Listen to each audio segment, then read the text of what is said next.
local government should be doing together, and my understanding is that that is exactly what they are doing together in the context of Galway. Thank you. Tanaiste, Deputy Ruth Coppinger, please. Thank you, Ceann Corla. And other parties have begun by referring to Joanne Hayes, and I would like to express the hope that political parties that contributed to the atmosphere of that time, to the witch hunt of that woman, will draw the necessary lessons that women should have privacy and autonomy over their own lives.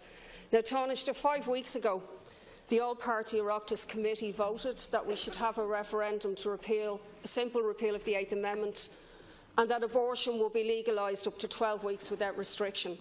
This was the culmination of a process that was set up by your government, but people are none the wiser as to the simple question: is the government now going to accept or set aside the recommendations of that committee? Later today, many young people are expected to assemble at the Dáil as part of the Strike for Repeal movement. They want to listen to the debate, and the questions that they want answered are simple. Now, these young people know nothing of the Ireland we got a glimpse of yesterday, of dead babies on beaches, of Salem trials of a woman. What they believe in is bodily autonomy. They won't accept politicians procrastinating, and they're the people who will actually face crisis pregnancies in the future. So the questions we need answered are: is it the government's intention to honour the Taoiseach's commitment for a referendum in late May? And in order to meet that time frame, will your government do 3 necessary things? Number 1, will you move the first stage of a repeal referendum bill late next week? Number 2, will you set up the Referendum Commission, which has asked for 16 weeks in which to operate? And number 3, will you publish legislation that contains abortion up to 12 weeks on request? Now, 4 weeks ago, the committee report was published, and for the number of deputies who haven't had time to read it, you think they were asked to read War and Peace rather than a short report. As is usual, when it comes to the rights of women and the decisions of women, TDs are wrestling with their consciences in a way they never do about cutting hospital beds or bailing out banks. But it's women who should be allowed to examine their consciences about this decision. That is the reality, not politicians. Let's worry about whether people with crisis pregnancies can sleep at night rather than Tanaiste's or TDs. And this really should be simple for politicians. Do you, as Professor Arul Kumaran said at the committee, do you support legal or legal abortion? That's the simple question. And do you want to force people to remain pregnant? That's all you have to ask yourself. Societal attitudes have moved on considerably. There is now a new middle ground, and even if there wasn't a majority now for abortion rights, 60% in the last Red C poll, parliaments have to legislate for societal need and reality.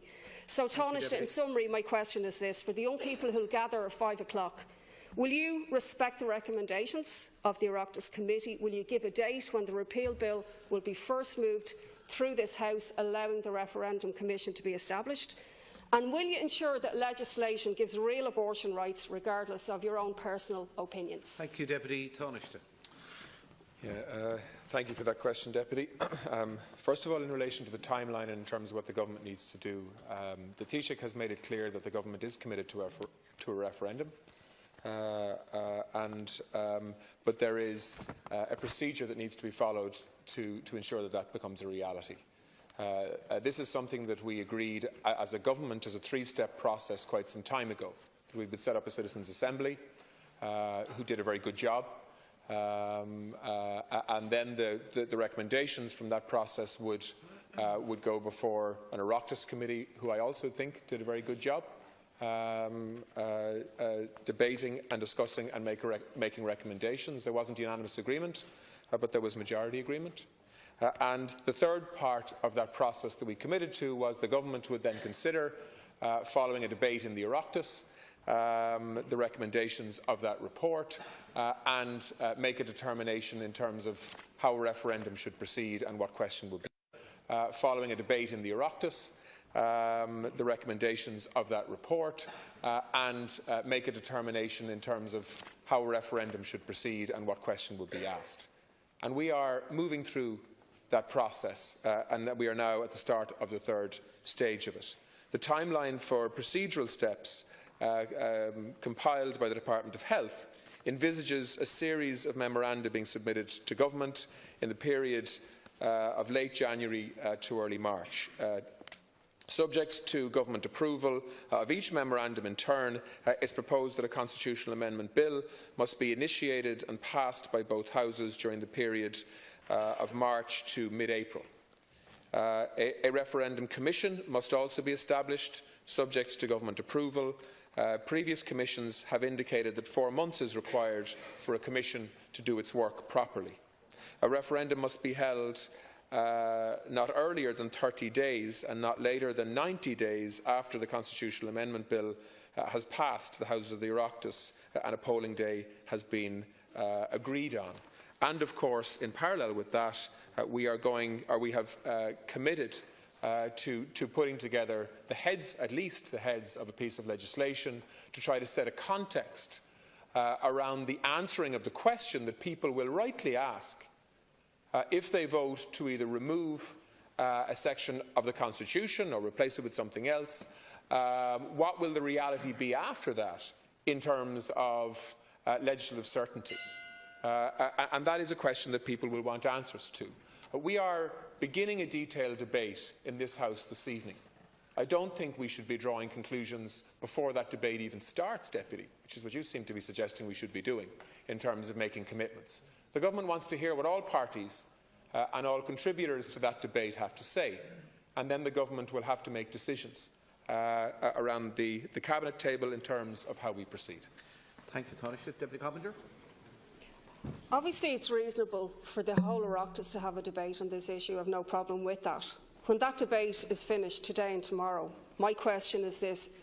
If we're to meet the time frame of May 25th, which I think everybody would agree is an optimal time to have a referendum allowing young people, students, etc., vote before exams, etc., begin, we need to have about 6 weeks for the repeal bill to move through the Dáil. That was according to advice given to the Government before the committee sat. Now, if there's new information that's saying we don't need that, so that's why I'm raising it now.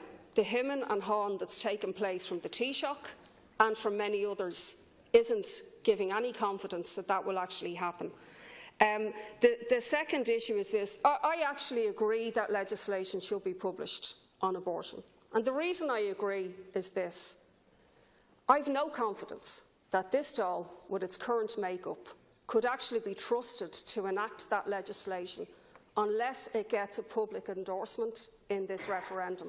So I think people should know what they're voting for, and I'm actually confident that they will accept it. Thank you, Deputy.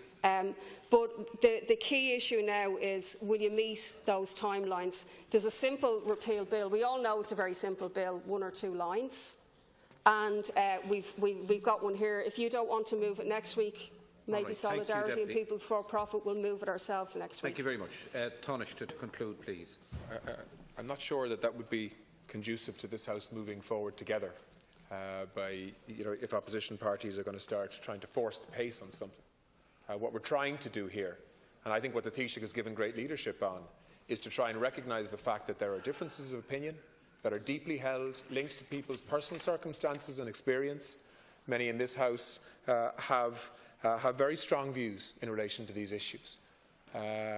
In the context of the need to protect women in a more comprehensive way than we do today, but also in the context of the responsibilities we have towards children and unborn children. And we are, as a government, trying to bring forward a proposal that can allow the people of Ireland to make an informed decision in terms of what they are deciding on as regards our Constitution, and also the consequences, if they make a decision to change the Constitution, what the new realities will look like. That's complicated. It's not straightforward. It requires legal advice from the AG, and it requires thoughtful political debate that listens to everybody's perspective. Thank you, Tom. And then tries to come up with an approach that I hope all parties will be able to support, so that we try to take the party politics out of a very divisive and difficult and emotive issue. Thank you very much. That is what the Taoiseach is trying to give leadership on, and I think so far he's done a good job on that. and we will try to meet the timeline that he has set in terms of trying to ensure that we have a referendum in late May or early June. He's the one who has tried to put a process in place that can get us there in that timeline, and the government will act on the basis of that. Thank you, Tanaiste. That concludes leaders.